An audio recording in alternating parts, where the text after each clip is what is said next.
আসসালামু আলাইকুম প্রিয় শিক্ষার্থীরা। আমরা তোমাদের বাংলা সেকেন্ড পেপার বইয়ের পরিচ্ছেদ ১ থেকে এগুলো পড়াবো। কারণ এগুলো তোমরা যদি ভিডিওটা করে ভালো করে দেখো তাহলে কিন্তু তোমরা এমসিকিউ গুলো পারবা। দেখো পরিচ্ছেদ ১ কি বলছে? ভাষা ও বাংলা ভাষা। তো এক বা একাধিক ধ্বনি দিয়ে শব্দ তৈরি হয়। ধ্বনি দিয়ে শব্দ তৈরি হয়। তোমরা শুধু বাংলা ব্যাকরণ যেহেতু শুধু এমসিকিউ থাকবে এগুলো থেকে। তোমরা শুধুমাত্র দাগানো লাইনটাই খাতা বইয়ের মধ্যে আন্ডারলাইন করে নিতে পারো অথবা ভিডিওটা বারবার দেখলেই তোমরা এমসিকিউ গুলো পারবা। ওকে? ধ্বনি দিয়ে তৈরি হয় শব্দ।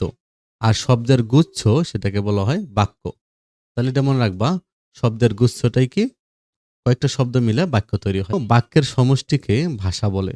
সমষ্টিকে ভাষা। এবার ছোটখাটো করে মনে রাখবা তাহলে এমসিকিউ গুলো মনে থাকবে। ধ্বনি দিয়ে তৈরি হয় শব্দ আর শব্দের গুচ্ছকেই বলে বাক্য। আর বাক্যের সমষ্টিকে বলে ভাষা। এখন এই যে দৃষ্টি শক্তিহীনদের জন্য কি রয়েছে, যে ভাষাটা আছে এটার নাম হলো ব্রেল পদ্ধতি। দৃষ্টি শক্তিহীনদের জন্য রয়েছে কি পদ্ধতি? ব্রেল পদ্ধতি। আর এই যে বাক শক্তিহীনদের জন্য রয়েছে কোনটা? বাক শক্তিহীনদের জন্য রয়েছে ইশারা ভাষা। এটা মনে রাখবা। বাক শক্তিহীনদের জন্য রয়েছে ইশারা ভাষা আর দৃষ্টি শক্তিহীনদের জন্য রয়েছে ব্রেইল পদ্ধতি। আর মুখে উচ্চারিত যে রূপটা, মুখে উচ্চারিত রূপই হলো ভাষার প্রধান রূপ। যে বলে ভাষার প্রধান রূপ হলো মুখে উচ্চারিত রূপ। তো পৃথিবীতে কয়েক হাজারের উপরে ভাষা আছে। তো বর্তমান পৃথিবীতে অনেক ভাষা আছে। তার মধ্যে যদি বলে সবচেয়ে বেশি কোন ভাষায় মানুষ কথা বলে, তাহলে তোমরা মনে রাখবা চীনা ভাষা। তো চীনের ভাষার নাম হলো মান্দারিন। চীনের ভাষার নাম কি বলতো? মান্দারিন। দেখো সবচেয়ে বেশি কোন ভাষায় কথা বলে? চীনা ভাষায় কথা বলে। তাহলে দ্বিতীয় হলো ইংরেজি, এটা মনে রাখবা। তৃতীয় হলো হিন্দি, হ্যাঁ? চতুর্থ হলো কি হিস্পানি। পঞ্চম হলো আরবি। আর বাংলা কত? ষষ্ঠ। তাহলে চীনা, ইংরেজি, হিন্দি, হিস্পানি আর হলো কি আরবি, বাংলা। এই সিরিয়ালটা একটু মনে রাখবা। ঠিক আছে? তাহলে বাংলা হলো ষষ্ঠ। চীনা ভাষা কিন্তু পৃথিবীতে মান্দারিন নামে পরিচিত। মনে রাখবা। তো বর্তমানে ৩০ কোটি লোকের মুখের ভাষা বাংলা। তাহলে বাংলা ভাষায় কথা বলে কত মানুষ? বাংলা ভাষায় কথা বলে প্রায় ৩০ কোটি মানুষ। বাংলাদেশে হলো কি? বাংলাদেশে ১৬ কোটি মানুষ বাংলা ভাষায় কথা বলে। আর ভারতের পশ্চিমবঙ্গে এই ১০ কোটি মানুষ বাংলা ভাষায় কথা বলে। তো বাংলাদেশে টোটাল হলো ৩০ কোটি, বাংলাদেশে হলো ১৬ কোটি আর ভারতের পশ্চিমবঙ্গে হলো ১০ কোটি। এছাড়া অন্যান্য যে ভারতের অঞ্চলগুলো আছে যেমন ত্রিপুরা, আসাম, বিহার, ঝাড়খণ্ড, উড়িষ্যা সহ ভারতের অন্যান্য প্রদেশে প্রায় ৩ কোটি মানুষ বাংলা ভাষায় কথা বলে। তাহলে বাংলাদেশে ১৬ কোটি, পশ্চিমবঙ্গে ১০ কোটি, ত্রিপুরা, বিহার, আসাম, ঝাড়খণ্ড এগুলোতে প্রায় ৩ কোটি। পৃথিবীর অন্যান্য দেশে রয়েছে ১ কোটি। তাহলে মাতৃভাষা মোট জনসংখ্যার ভিত্তিতে বাংলা তাহলে পৃথিবীর কততম ভাষা? বাংলা পৃথিবীর ষষ্ঠ ভাষা, ৬ নাম্বার, ষষ্ঠ বৃহত্তম ভাষা। বাংলাদেশের রাষ্ট্রভাষা হলো কি? বাংলা। তো পৃথিবীতে ভাষা কেন্দ্রগুলোকে মানে কয়েকটা গোষ্ঠী আছে, পরিবার আছে, হ্যাঁ? তো ভাষাগুলোকে কি বলা হয়? এই যে পৃথিবীর ভাষাগুলোকে ইন্দো ইউরোপীয়, হ্যাঁ? চীনা, তিব্বতীয়, আফ্রিকীয়, সেমীয়, হেমীয়। দেখো এমসিকিউতে কিন্তু দেখবা এটা কাজে লাগবে। তোমাদেরকে এই ভাষা পরিবারগুলোর নাম মনে রাখতে হবে। তোমাকে বলল যে কোনটা ভাষা পরিবার নয়, এমনি করে আসছে কিন্তু প্রশ্ন। তাহলে ইন্দো ইউরোপীয়, চীনা তিব্বতীয়, আফ্রিকীয়, সেমীয় হোমীয়, দ্রাবিড়ীয়, অস্ট্রীয় এশীয়, হ্যাঁ? এগুলো কিন্তু কি? এগুলো কিন্তু ভাষা পরিবার। এগুলো সব কি? এগুলো ভাষা পরিবার। ইন্দো ইউরোপীয়, চীনা তিব্বতীয়, আফ্রিকীয়, সেমি হোমীয়, দ্রাবিড়ীয় আর অস্ট্রো এশীয়। এগুলো ভাষা পরিবার। যেমন আমরা যে কমন যে ভাষাগুলো জানি যেমন ইংরেজি বা জার্মানি, বাংলা, হ্যাঁ? এগুলো কিন্তু সবাই কিন্তু ইন্দো ইউরোপীয় ভাষা পরিবারের সদস্য। মানে আমরা জানি ইংরেজি, জার্মান, ফার্সি, হ্যাঁ? উর্দু, হিন্দি, এই যে এই ভাষা যেগুলো আছে এগুলো বাংলা ভাষা এগুলো কিন্তু ইন্দো ইউরোপীয় ভাষা পরিবারের সদস্য। তার মানে আমাদের কমন পরিচিত ভাষাগুলো সব প্রায় ইন্দো ইউরোপীয় ভাষা পরিবারের সদস্য।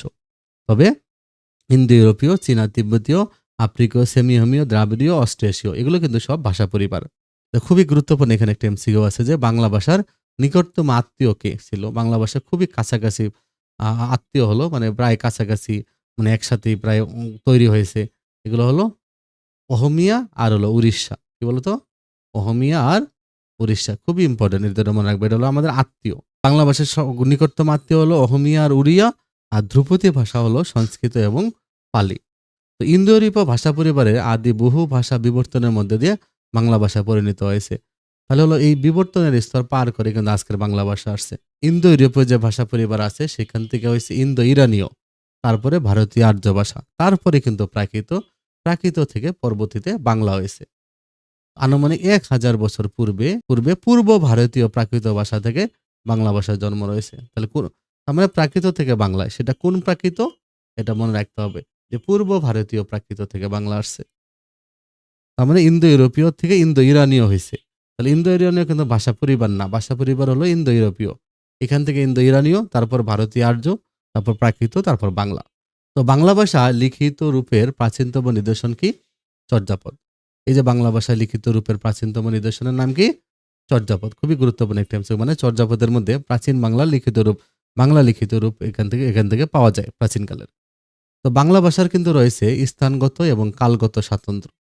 স্থানগত মানে এক জায়গার ভাষার সাথে আরেক জায়গার ভাষা মিল নেই, আবার কালগত মানে আগের ভাষার সাথে এখনের ভাষা মিল নেই। তো প্রত্যেক ভাষার এলাকা ভেদে কিছু বৈচিত্র্য দেখা যায়। ভাষার আঞ্চলিক বৈচিত্র্যকে বলা হয় উপভাষা।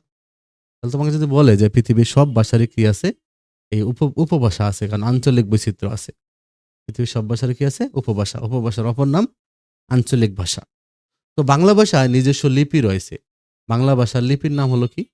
এই যে বাংলা ভাষায় যে আমাদের লিপি আছে, বাংলা ভাষার লিপির নাম হলো বাংলা লিপি। আমাদের বাংলা ভাষার লিপির নাম কি তাহলে? ব্রাহ্মী লিপি কিন্তু না, বাংলা লিপি মনে রাখবা, হ্যাঁ? বাংলারই নিজস্ব লিপি আছে। আমাদের বাংলা লিপিতে মোট বর্ণের সংখ্যা কয়টা বলো তো? মোট বর্ণ হলো 50টা। তার মধ্যে স্বরবর্ণ কয়টা? স্বরবর্ণ 11টা, ব্যঞ্জনবর্ণ 39টা। 2500 বছর আগে উপমহাদেশে ব্রাহ্মী লিপির জন্ম হয়। 2500 বছর আগে উপমহাদেশে ব্রাহ্মী লিপির জন্ম হয়। তো এই ব্রাহ্মী লিপির একটা পূর্ব ভারতীয় শাখা আছে। ব্রাহ্মী লিপির পূর্ব ভারতীয় শাখা 10ম শতক নাগাদ এই কুটিল লিপি নামে পরিচিতি লাভ করে। মানে এই ব্রাহ্মী লিপির পূর্ব ভারতীয় শাখা এটা হলো কি? এটা 10ম শতক পর্যন্ত কুটিল লিপি নামে কি পরিচিতি লাভ করে। কুটিল লিপি নাম ছিল এই ব্রাহ্মী লিপির পূর্ব ভারতীয় শাখাটা। এই বাংলা লিপি কিন্তু এই কুটিল লিপিরই বিবর্তিত রূপ। তার মানে কুটিল লিপি চেঞ্জ হয়ে বাংলা লিপি আসছে। অহমিয়া, তারপরে হলো বোরো, মণিপুরি, এগুলো কিন্তু আমাদের কি? এই ভাষাগুলো কিন্তু বাংলা লিপিতে লেখা হয়। অহমিয়া, বোরো আর মণিপুরি। অহমিয়ার সাথে কিন্তু আমাদের ঘনিষ্ঠ আত্মীয় রয়েছে। সংস্কৃত আর মৈথিলি, এই ভাষাগুলো লিখতে একসময় কিন্তু বাংলা লিপি ব্যবহার করা হতো। তো বাংলাদেশের জীবনযাত্রার সব ক্ষেত্রে বাংলা ভাষা এই বিষয়টি সরকারিভাবে বাধ্যতামূলক। অফিসিয়াল ল্যাঙ্গুয়েজ আমাদের বাংলা। এছাড়া ভারতের পশ্চিমবঙ্গ ও ত্রিপুরা প্রদেশের অন্যতম অফিসিয়াল ল্যাঙ্গুয়েজ মানে দাপ্তরিক ভাষা হলো বাংলা। তাহলে এখানে কিন্তু আমি পড়ায় ফেললাম এই জিনিসটা, হ্যাঁ? তার মানে এই জিনিস, এই দাগানো কটা পড়লে তোমাদের এখান থেকে সব এমসিকিউ আসবে, একটা এমসিকিউ মিস যাবে না। তবে এখানে আমি তোমাদেরকে কি এমসিকিউ দেব, যেটা তোমাদের পরীক্ষাতে খুবই ইম্পর্টেন্ট। একটা হলো কি? মূলত মনে রাখবা, পৃথিবীতে 30 কোটি লোকের মুখের ভাষা বাংলা। বাংলার স্থান হলো ষষ্ঠ, এটা মনে রাখবা। নিকটতম আত্মীয় হলো অহমিয়া আর উড়িয়া। আর ধ্রুপদী ভাষা হলো সংস্কৃত, পালি। এই যে বাংলা লিপি কোন লিপির বিবর্তিত রূপ? কুটিল লিপি। এই যে কটা এমসিকিউ বললাম, এই কটা খুবই ভালো করে মনে রাখবা। ওকে? তাহলে বর্ণের সঙ্গে কোন ইন্দ্রিয়ের সরাসরি সম্পর্ক আছে? জীবের সরাসরি সম্পর্ক রয়েছে। দেখো, বর্ণের সঙ্গে কোন ইন্দ্রিয়ের সরাসরি সম্পর্ক রয়েছে? বর্ণের সঙ্গে জীবের সরাসরি সম্পর্ক রয়েছে, তাই না? জিহ্বা ছাড়া কিন্তু আমরা উচ্চারণ করতে পারি না কোনো কিছু। ব্রেইল পদ্ধতি ব্যবহার করে কারা? আমরা জানি ব্রেইল ব্যবহার করে যারা চোখে দেখে না, তার মানে দৃষ্টিশক্তিহীনরা ব্রেইল ব্যবহার করে। বাংলা ভাষায় কথা বলে কত? প্রায় 30 কোটি মানুষ বাংলা ভাষায় কথা বলে। মাতৃভাষা জনসংখ্যার দিক দিয়ে বাংলার স্থান কত? ষষ্ঠ। দেখো, নিচের কোনটি ভাষা পরিবারের নাম না? দেখো, ইন্দো ইউরোপীয় ভাষা পরিবার, তাই না? আফ্রিকীয় ভাষা পরিবার, দ্রাবিড়ীয় ভাষা পরিবার, বাট ইন্দো ইউরোপীয় কিন্তু ভাষা পরিবার না। ইন্দো ইরানীয় কিন্তু ভাষা পরিবার না। ইন্দো ইউরোপীয়টা চেঞ্জ হয়ে পরে ইন্দো ইরানীয় হয়েছে। তার মানে এই ভাষা পরিবার না হলো ইন্দো ইরানীয়, কারণ ইন্দো ইরানীয় ভাষা পরিবার হলো ইন্দো ইউরোপীয় থেকে আসছে। তাহলে এভাবে তোমাদের বলতে পারে কোনটা ভাষা পরিবার নয়। এবার ধ্রুপদী ভাষা কোনটা? দেখো, ধ্রুপদী ভাষা হলো সংস্কৃত ও পালি। সংস্কৃত, পালি ক্লাসিক্যাল ল্যাঙ্গুয়েজ। তাহলে নিচের কোনটি বাংলা ভাষা থেকে জন্ম? তাহলে বাংলা ভাষা হলো এই যে পূর্ব ভারতীয় প্রাকৃত থেকে কিন্তু বাংলা আসছে। পূর্ব ভারতীয় প্রাকৃত। তো বাংলা ভাষা প্রাচীন নমুনা পাওয়া যায় কিন্তু আমরা জানি কোথায়?